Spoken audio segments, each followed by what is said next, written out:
A reader asks, does having our product team respond to support tickets count as conducting customer interviews? It depends.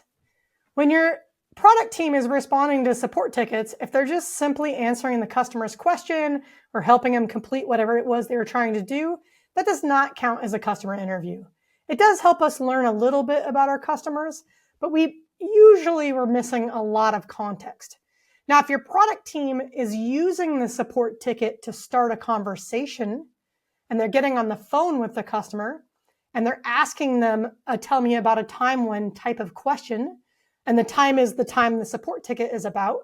So for example, let's say somebody sends a support ticket and they need a report in a different format, right?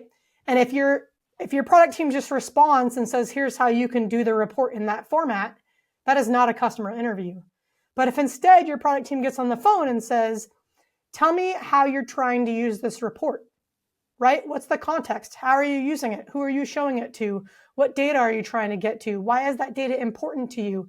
And they're collecting the story about how the report is being used, then that definitely counts as a customer interview. So remember, not all touch points with customers fill this need of finding opportunities. So the point of a customer interview in my framework is to help us uncover unmet needs, pain points, and desires.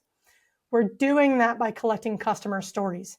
So as we address support tickets, if we're collecting those stories, then that very much is an interview.